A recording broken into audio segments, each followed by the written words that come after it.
Todo ano nós celebramos o Natal, todo ano é a mesma coisa, mas se nós não soubermos o que estamos fazendo, na hora de responder as perguntas, nós não saberemos responder, e aí nós vamos formando religiosos que vão fazendo as coisas pelo resto da vida, porque sempre fizeram, e lá na idade adulta vão dar trabalho para os pastores que vão falar coisas diferentes, e aí vão falar, não, eu não aprendi assim com meu pai, com a minha mãe.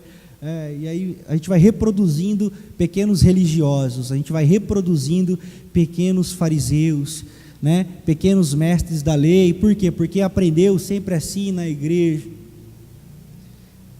Cabe a vocês, pais, e não à igreja, inspirá-los quanto a Jesus. Cabe a nós, pais, inspirarmos os nossos filhos quanto à importância de estarmos em comunidade, e não à igreja, não ao pastor. Cabe a todos nós inspirarmos nossos filhos e filhas quanto ao evangelho que nós cremos. E a igreja vem como parceira e como cereja do bolo de tudo aquilo que é vivido durante toda a semana no seio da família cristã. E por que eu estou dizendo tudo isso?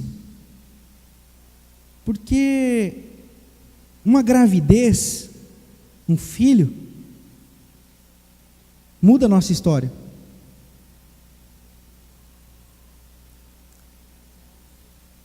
E Jesus, Ele mudou a história de uma família e mudou a história da humanidade antes mesmo de nascer. Principalmente a história de José, o justo, que é o tema da nossa mensagem hoje.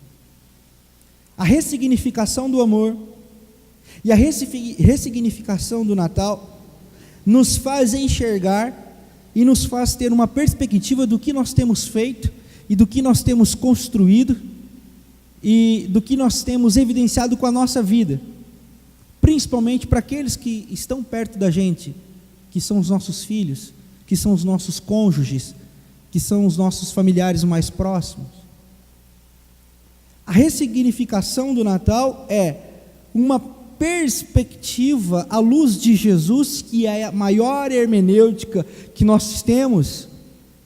Eu falei semana passada no Talmidim, você pode pegar qualquer texto da Escritura e você tem que olhá-lo, você tem que examiná-lo na luz de Jesus. Se assim não for, você vai se embananar, vai dar ruim, e você vai ficar sem resposta a algumas questões, e você vai precisar dizer, fica quieto aí porque eu não sei te explicar isso. Então, quando nós vamos para Jesus, nós ressignificamos muitas coisas, e quando nós inspiramos as pessoas à luz do Evangelho de Jesus, nós temos base legal, não no sentido legalista, mas base legal no sentido de verdade para inspirarmos. Eu digo isso porque o meu filho Isaac, mais velho, ele começou uma fase chata pra caramba. Tudo é por que eu tenho que fazer isso? Por que eu tenho que ir na igreja? Eu falei, desse tamanho, velho. Por que eu tenho que ir na igreja? Eu sou obrigado, pai? E vem se repetindo essas perguntas já de uns meses. Por que eu tenho que ir na igreja? Por quê? Porque eu sou obrigado então? Eu sou obrigado. E isso começou a me incomodar, porque eu falei assim, não, ele não é obrigado mesmo. Ele não é obrigado, ninguém é. Mas é uma criança de 10 anos, como eu não vou obrigar? Eu sou o pai dele, mas espera aí, eu sou o pai, mas obrigar eu estou construindo o quê? Um futuro fariseu. Aí nós vamos entrando no ciclo, manda quem pode, obedece quem tem juízo, e a mensagem da graça, só pela graça. Então isso começou a me incomodar, e eu comecei a orar ao Senhor. Em determinado momento eu tive uma ideia,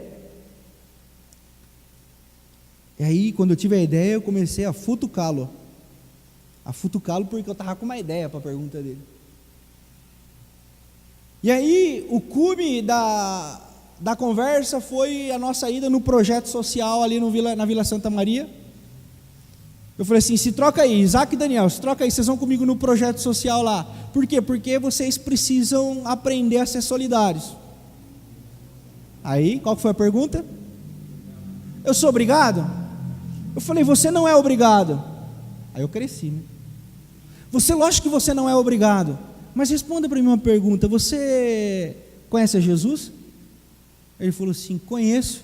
Eu falei assim, você se julga um menino de Deus? Ele me julga. Eu falo, então você não é obrigado, você tem que fazer isso. Ele falou assim, mas não é a mesma coisa? Eu falei, não, quem é de Jesus não faz obrigado, ele sabe que ele tem que fazer.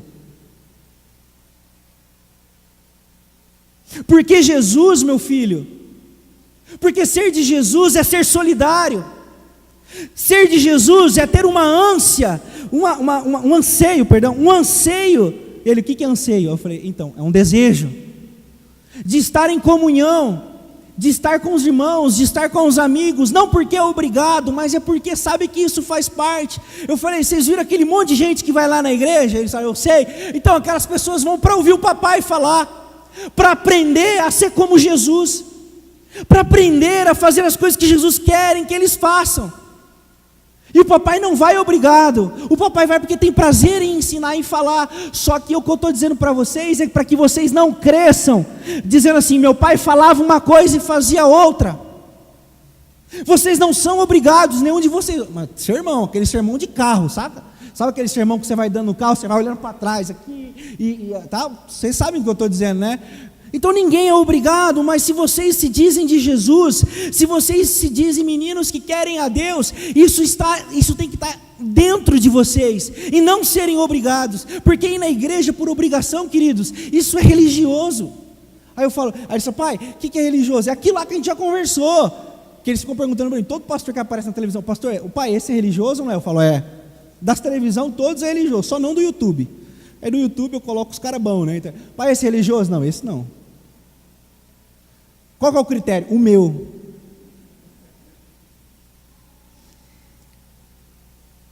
E aí, eu percebi que o olhar deles mudou. Falei, então, vocês façam as coisas porque vocês são de Jesus, e não porque vocês são obrigados, não porque vocês são filhos de pastor. Façam as coisas porque Jesus nasceu dentro de vocês.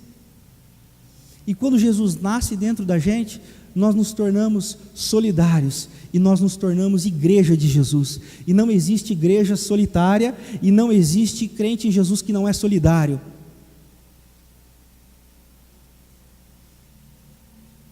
Amém? Os meninos, entendemos? Não sei se entendeu, mas essa é a tecla que eu vou bater, até o dia que eu achar que eu tenho que bater e tiver força para bater. Estava conversando isso com a Fabiana hoje, inclusive. Porque quando Jesus nasce, a nossa perspectiva de vida muda. Por que você vem? Porque você é do hall de membros? Porque você faz muito tempo que não vem? Porque os nossos filhos estão enxergando isso, né? Os nossos filhos pegam as nossas conversas de almoço, de café. E aí depois nós vamos colocá-los em acampamentos e EBFs para ver se aprendem da palavra de Deus, porque eles têm que aprender. Porque eles precisam. Como que vão crescer sem saber da palavra de Deus? Mas existe uma Bíblia muito mais forte que eles estão lendo. Essa Bíblia se chama Papai e Mamãe. O Evangelho vai fazer sentido o dia que nós sermos cartas vivas para os nossos filhos. Isso é o nascimento de Jesus na nossa vida. E vocês percebem que esse movimento muda a nossa perspectiva de vida? Eu estava lendo um artigo que diz que quando a gente tem filhos, tudo muda, né? A nossa ambição, a nossa motivação. Porque, eu não sei vocês, mas eu quero deixar muito mais do que um testamento para os meus filhos, eu quero deixar um legado. No meu caixão eu quero que os meus filhos chorem porque eu era um cara bom, e não celebrem por eu ter deixado uma casa e carros para eles. Eu quero que meus filhos chorem porque eu era o pai deles, e falem assim, meu pai era o meu norte, o meu pai era a inspiração de Jesus, a minha mãe era a inspiração de Jesus para mim, e que falta vai fazer a palavra e o conselho dele para a minha vida? Porque filho muda.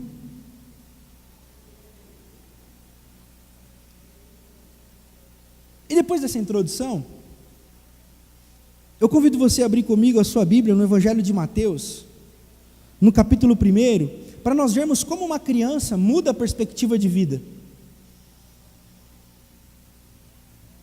E nós vamos falar sobre José, o justo, porque nós temos trabalhado a ressignificação do Natal.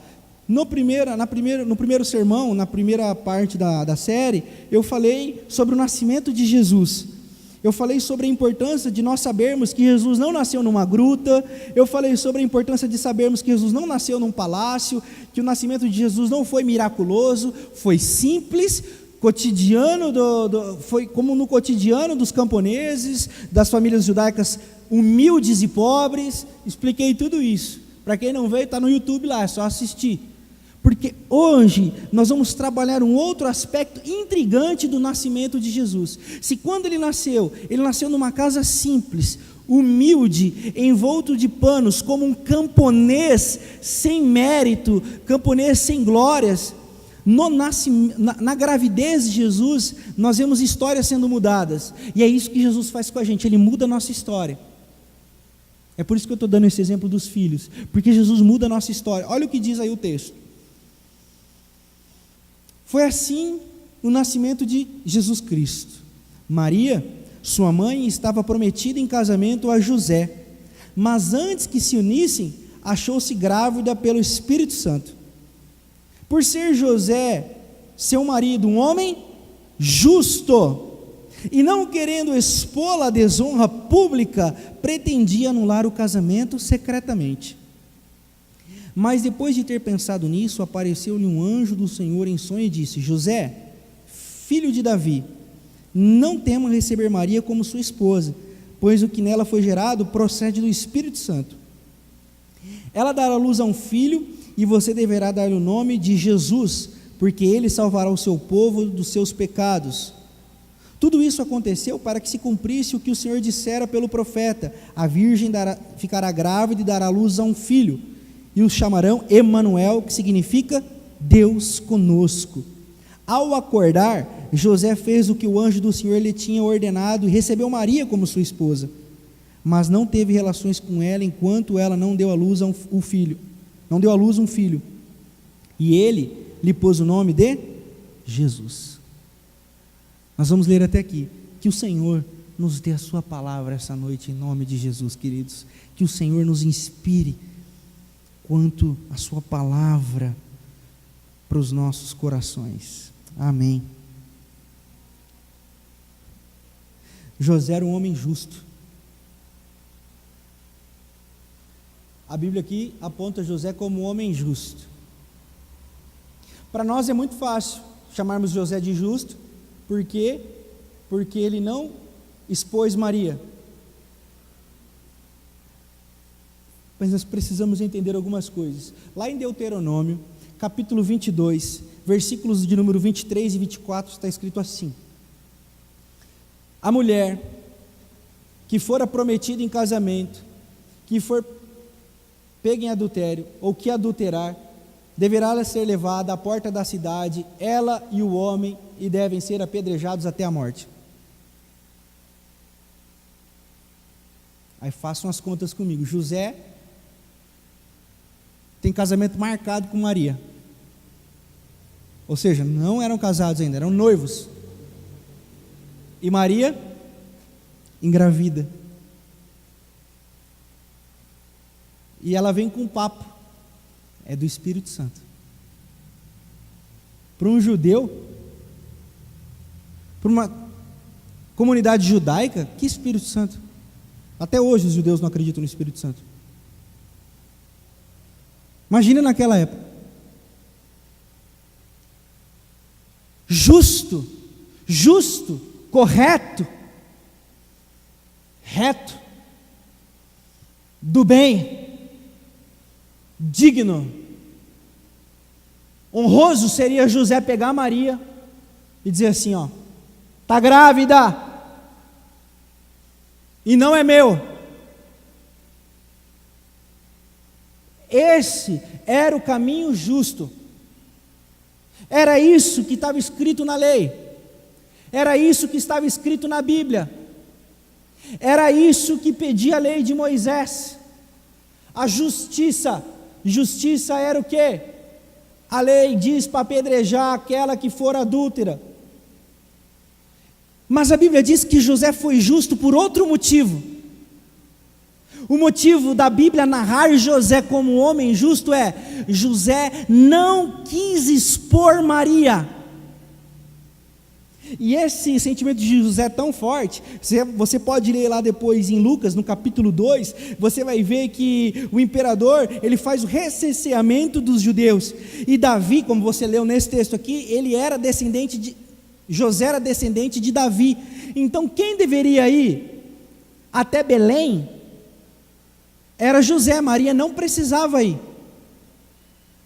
Mas a Bíblia narra que José leva Maria. Por que José leva Maria? Porque se José deixa Maria em Jerusalém, não a leva para Belém, os caras pegam ela e matam. Porque José ficou sabendo pela boca do povo que Maria estava grávida. José ficou sabendo pelo movimento da cidade que Maria estava grávida.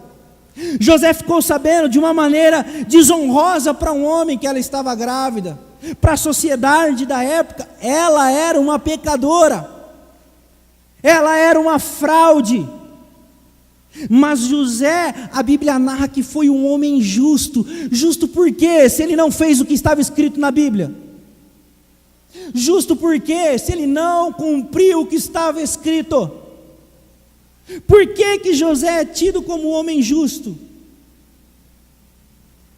Jesus começa a revolução do amor ainda na barriga de sua mãe.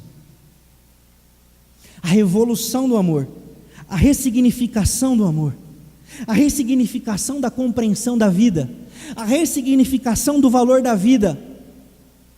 José cumpre a justiça divina e não a dos homens.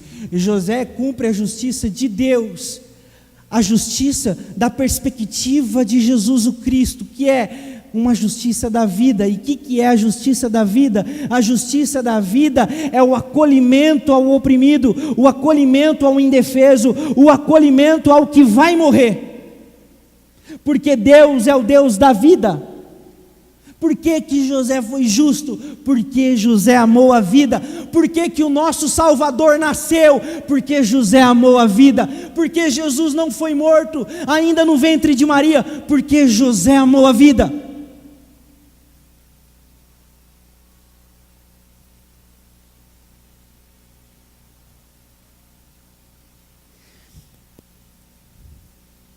A criança, ela é o filho da esperança, que promove um movimento diferente. José era um homem de moral ilibada perante a sociedade, mas a Bíblia narra que ele foi justo por agir contra o costume e contra o que estava escrito. José colocou a sua moral, José colocou a sua reputação em xeque, porque a vida foi mais importante. O filho, quando nasce, o filho, quando vem, ele muda a nossa perspectiva, ele muda a nossa ótica, ele muda as nossas motivações, e para nós nada mais importa senão a vida. Ah, pastor, mas espera aí, ele foi avisado por um anjo à noite, porque ele tinha esperança no seu coração, e foi chamado de justo, e foi consolado pelos anjos, e os anjos falaram com ele.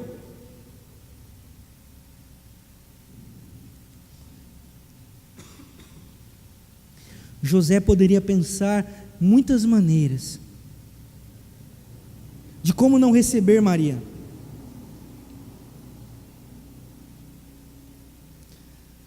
José poderia usar qualquer argumento e arrumar qualquer outra mulher, mas quando o filho nasce, a vida faz sentido. Quando nós falamos em Natal, irmãos e irmãs, nós precisamos ressignificar a nossa perspectiva de vida mediante a palavra justiça. Justiça não se faz com morte. Quando o menino nasce, para nós o conceito de justiça não é mais a morte, porque a morte foi tragada pela vida que nasceu. Quando o menino nasce, principalmente dentro de nós, porque ele nasceu na história, mas precisa nascer dentro de nós. Quando ele nasce, para nós a morte já não é mais uma saída. Quando ele nasce, para nós a morte é uma inimiga voraz. Por isso que nós não amamos a morte, nós não amamos os que matam, e nós não queremos a morte de nada nem de ninguém, porque para nós a vida agora é o nosso baluarte, a vida para nós começa a fazer sentido. É isso que é o nascimento da vida, é para isso que os filhos vêm para a nossa vida, para nos inspirar quanto a essa perspectiva.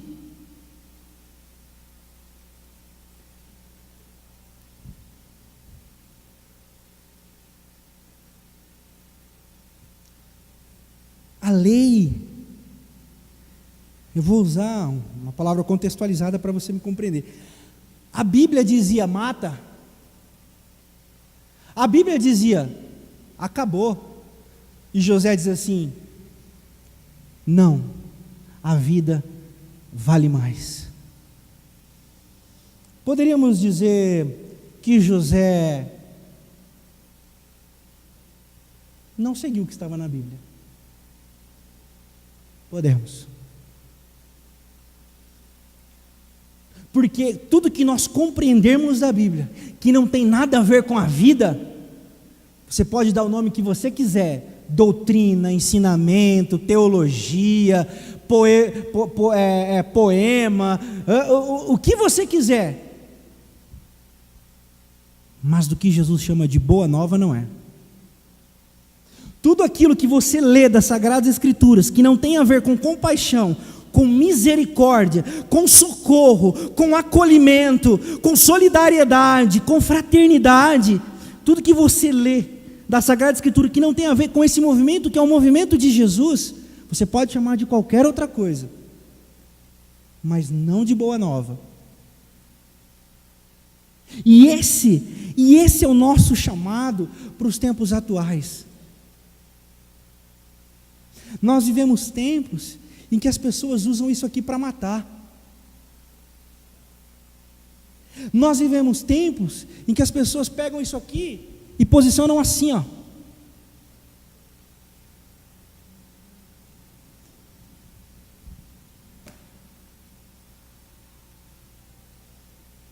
Já diria o meu maior conselheiro dos últimos anos, Rubem Alves: desse Deus eu sou ateu. Porque um Deus que não tem nada a ver com a vida não pode ser Deus. Um Deus que mata e que tem o prazer na morte, ele não pode ser chamado de Deus.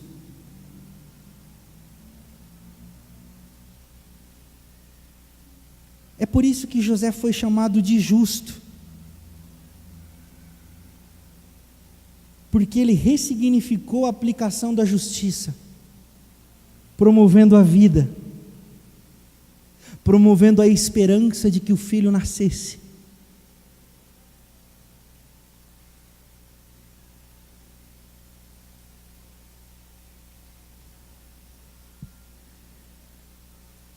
Tempos atrás eu diria: Deus é amor e Deus é justiça.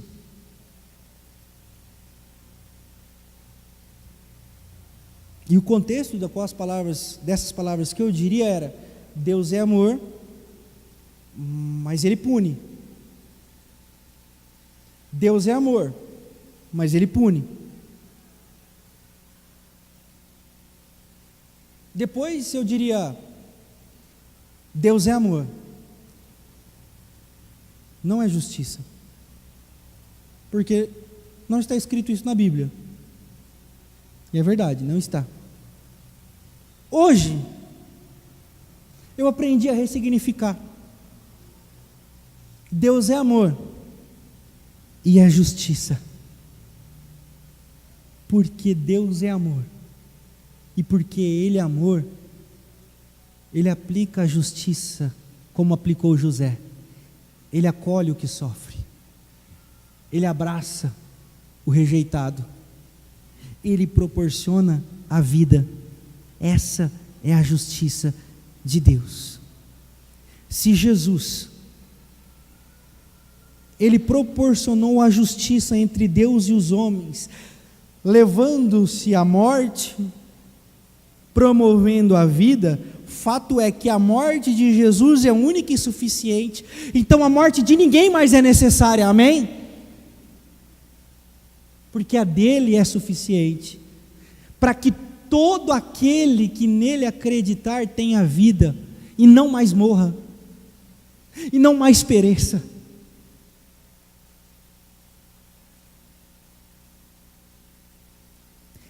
É por isso que quando os meus filhos me perguntaram: pai, eu sou obrigado a fazer essas coisas? Eu perguntei: Jesus nasceu dentro de vocês? Se Jesus nasceu dentro de vocês, é impossível vocês se sentirem obrigados a fazer o bem.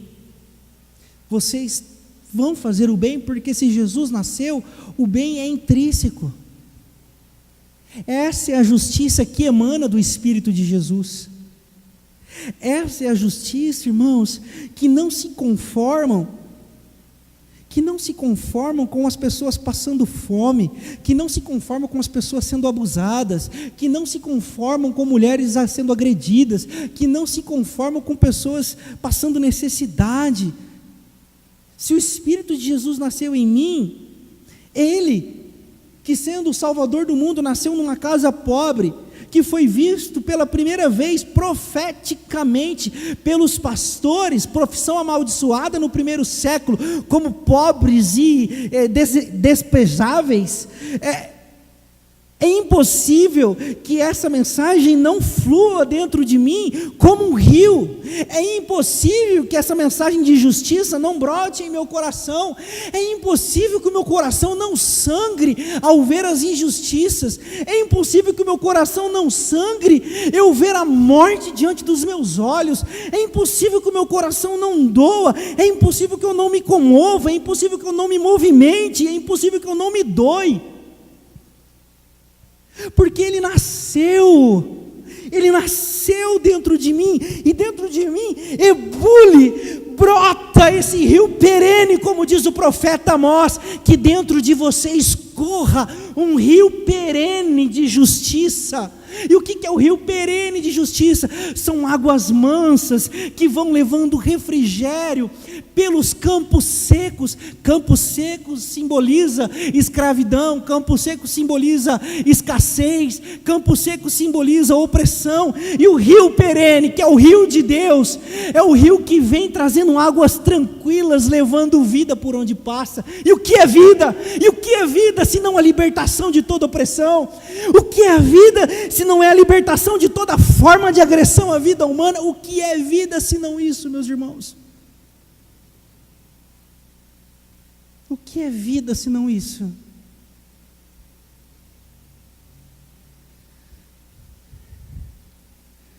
Os nossos filhos precisam olhar para nós e ver um amor que emana de dentro para fora, e não uma obrigação da religião. Os nossos filhos precisam olhar para nós e ver em nós a solidariedade suando como eu estou aqui agora, saindo pelos meus poros, saindo de dentro de mim, e que meus filhos sejam contagiados pelo meu suor. Estilo, Deus abençoe os irmãos da internet, estilo Valdomiro, né? O suor do cara lá, que assim seja, mas que seja o suor da solidariedade e não dos aras. Que seja o suor da compaixão e não dos carros importados e Ferraris. Que seja o suor do amor ao que sofre, e não para que tenha um despejo de consciência, mas porque tem um sinal de compaixão dentro de si, que o torna incapaz de ver o sofrimento de um humano e não se compadecer. Porque muitas vezes nós olhamos os pobres como desencargo de consciência. Esse é o grande perigo. Aí o pessoal vem com aquele textinho imbecil, texto imbecil. A Bíblia tem um texto imbecil porque quem leu é assim, ó: os pobres vocês sempre terão com vocês. Aí como que nós lemos? De forma imbecil, porque a imbecilidade mora dentro da gente. Os pobres sempre teremos com você. Então os pobres estão por aí, pessoal. Os pobres a gente sempre vai ter para ajudar, nunca vai faltar não. Não, estou cansado já. Não, senão eu dava um não daqueles lá que a galera gosta. Não, os pobres sempre terão com vocês. Aonde? Longe? Perto. Vocês sempre terão os pobres com vocês. Vocês sempre terão os pobres do lado de vocês. Vocês sempre andarão do lado do pobre, porque esse é o lado que eu escolhi. Não é os pobres vocês sempre terão convosco. Não, os pobres vocês sempre terão convosco. Aqui, ó. É por isso que o Senhor tem nos abençoado tanto, queridos. É por isso que nós temos fartura. É por isso que nós somos agraciados por Deus, porque a nós foi dado o dom de partilhar, porque a nós foi dado o dom de servir, porque a nós foi dado o dom de repartir. E que bem-aventurança é essa, que justiça maravilhosa é essa que nós temos o poder de fazer. Nós temos o poder de ser uma oração respondida. Que missão mais gloriosa, que missão mais grandiosa, nós chegarmos diante das pessoas e elas dizerem: eu estava orando por isso e você é uma resposta de oração para mim. Eu não tinha o que comer e você chega aqui com um prato de comida. Eu estava passando frio e você vem e me aquece. Obrigado, obrigado. Nós temos que olhar para o céu e falar: Senhor, obrigado, Senhor, obrigado, que privilégio. E nós somos agraciados. Ó, a primeira igreja batista em Botucatu, nós temos fartura em nossas mãos. Nós temos mais do que nós precisamos para viver. Nós temos muito mais do que o suficiente para viver. Então nós precisamos ter esse coração cheio de justiça, clamando por justiça. O que é clamar por justiça? É esse desejo de fazer o bem, de amar a vida como José amou a vida de Jesus e Maria. Que privilégio, que honra, que maravilhosa graça nós temos nas nossas mãos. Essa é a ressignificação do Natal. Essa é a ressignificação de que o menino nasceu para nos inspirar a vida.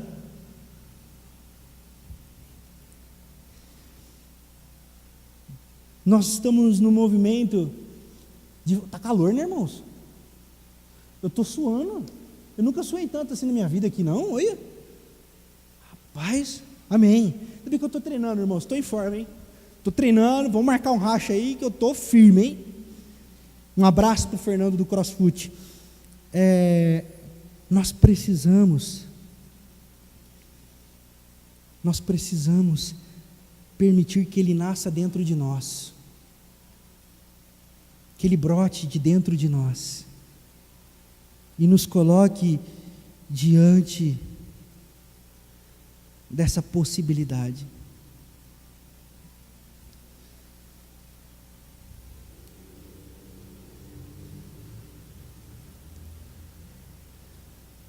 E nós só vamos conseguir fazer o bem se for por Ele, porque se depender de nós, nós vamos pensar em nós o tempo todo. Ninguém é capaz de ser generoso se não for inspirado pelo Espírito Santo de Deus. Nós sempre vamos estar muito corridos, nós sempre vamos estar muito apertados, nós sempre vamos ter muitas coisas para fazer, mas se não for o Espírito nos comover e nos locomover, nós não seremos capazes.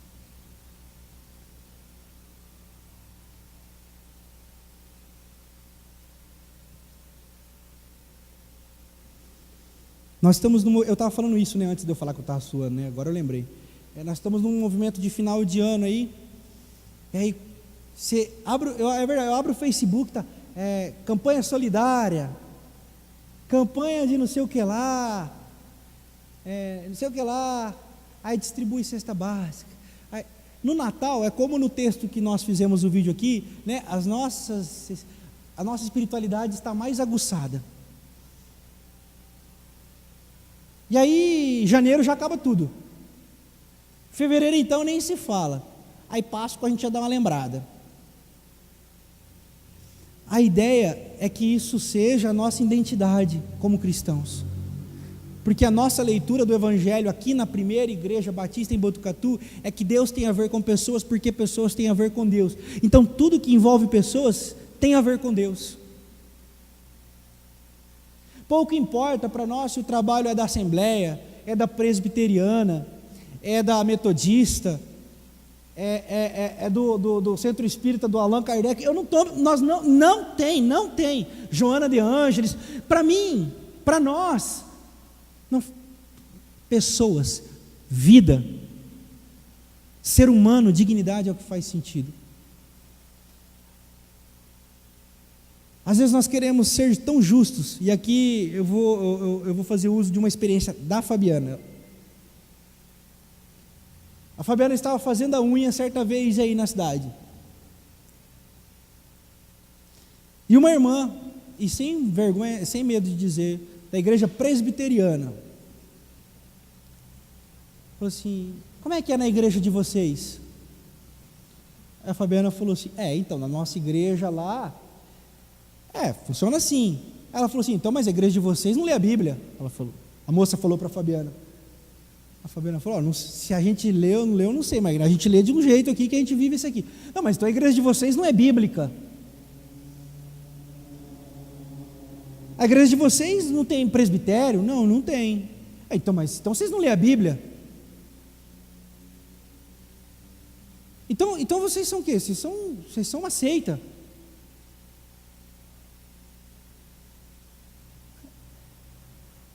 Esse é o tipo de justiça, queridos, que os nossos templos evangélicos estão abarrotados. Um pessoal que quer justiça, um pessoal que pega isso aqui, e aí? Fala aí, o que é isso aqui? O que é isso aqui? Mas se esquece que o verbo se fez carne. Aí querem fazer, de novo, da carne um verbo. O verbo se fez carne, tabernaculou entre nós, ou seja, ele se fez gente. A palavra de Deus somos nós. Eita, pastor, agora o senhor deixou perigoso o caminho. O caminho do Evangelho não é um caminho de segurança, é muito perigoso. Quer segurança? Vai para Israel. Lá tem o melhor exército do mundo. Lá é seguro para caramba. Nem tanto também, hoje em dia eu já não sei mais nada. Mas enfim, o Evangelho não é um caminho seguro, porque o Evangelho nos coloca diante das inedibilidades e da importância das nossas decisões. Mas eu quero dizer que a religião, as igrejas, muitas vezes nós nos perdemos querendo fazer justiça de uma maneira que não é para fazer justiça, de uma maneira que não tem nada a ver com justiça. Nós vamos fazendo movimentos porque é o embalo de fim de ano, nós vamos fazendo boas ações porque é embalo de fim de ano, mas eu quero convidar, e eu acho que essa tem sido a nossa busca, a busca da nossa essência para ser a nossa identidade. E graças a Deus, nós temos tido a cooperação de vários irmãos da igreja, de fora da igreja. Esses dias um cara do Instagram me chamou e depositou R$100 na conta da igreja. Eu nem sei de onde é o cara. Eu falo: meu Deus, que bacana. Ou seja, esse movimento. E a pergunta é: esse projeto é de vocês? Não, esse projeto é do reino, porque o reino de Deus tem a ver com pessoas, e pessoas têm a ver com o reino. É por isso que vocês participam, então? É por isso, porque é a nossa identidade, porque para nós isso é justiça. Como que vocês leem a Bíblia? Nós lemos a Bíblia abraçando as pessoas, nós lemos a Bíblia fazendo bem, nós lemos a Bíblia inspirando as nossas crianças a serem tolerantes, a serem respeitosas, a serem misericordiosas, a serem solidárias. Como é que vocês leem a Bíblia? Nós lemos a Bíblia tentando colocar no chão da vida aquilo que nós entendemos de Deus, e Deus é amor. Salmo 145, nós lemos hoje aqui na oração: Deus transborda em amor e misericórdia, e Ele é compassivo vivo para com os seus. Salmo 145. Ou seja, nós temos a esperança e acreditamos que nós podemos fazer do mundo um lugar melhor. Amém? Mário Sérgio Cortella diz assim: sou refém da esperança. E eu achei tão bonita essa frase dele: sou refém da esperança. Ele nasceu, amém? Por isso nós podemos ter esperança, e através de nós sermos a esperança para o mundo, levando a justiça de Deus, a justiça que fez de José ser chamado um homem justo. E eu quero concluir a reflexão dessa noite